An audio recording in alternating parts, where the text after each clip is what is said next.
a collaboration between Benign and IUPAC, a brief introduction to metal organic frameworks, otherwise known as MOFs. The 2025 Nobel Prize in Chemistry was awarded to Professors Kitagawa, Robson and Yagi for their pioneering research on metal organic frameworks. But what are they? They contain metals and linkers, and lots of space in them or rooms to contain small molecules such as water and carbon dioxide. They're made up of Lewis acids and Lewis bases. Lewis acids are metals, especially transition metals, from the middle part of the periodic table shown in yellow here. You will recognise ammonia, a Lewis base, an electron pair donor. But Lewis bases can have different structures thanks to organic chemistry, such as the heterocyclic molecule shown here, pyridine. Like ammonia, it has a lone pair of electrons on the nitrogen. But the linkers for a MOF are a bit different, and they contain multiple Lewis basic sites, usually at opposite ends of a molecule, and not all will work.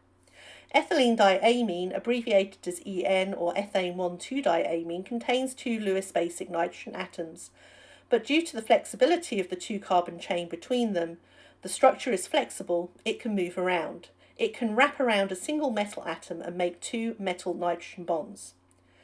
This is a little like the organic molecule hugging the metal. It is very stable, and it is not what we need for making MOFs. If we change what's between the two nitrogen atoms and stop it being flexible and prevent it from hugging the metal, like in 4,4' bipyridine shown here, it can be used to make MOFs. Try making a molecular model of 4,4' bipyridine and EN. Compare their flexibility. No matter how hard you try, you will never be able to get 4,4' bipyridine to bond both nitrogen atoms to one metal atom. So what does it look like when we put together the metals and the linkers?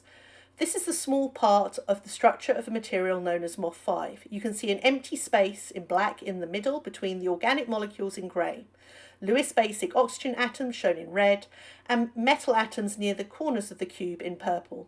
These empty spaces are known as pores, and chemistry researchers are able to tailor the size of these pores to trap different size molecules, but it's also the applications.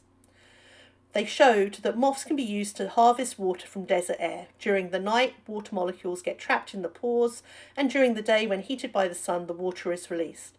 This could give drinking water to many in the world.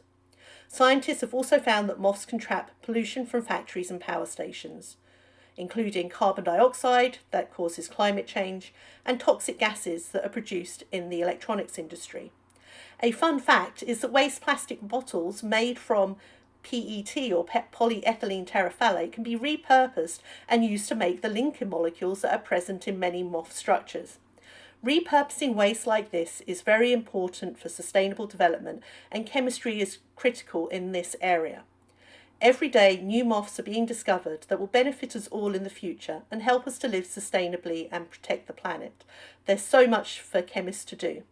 If you would like to find out more about MOFs, a recording of a webinar by a specialist is available via the QR code.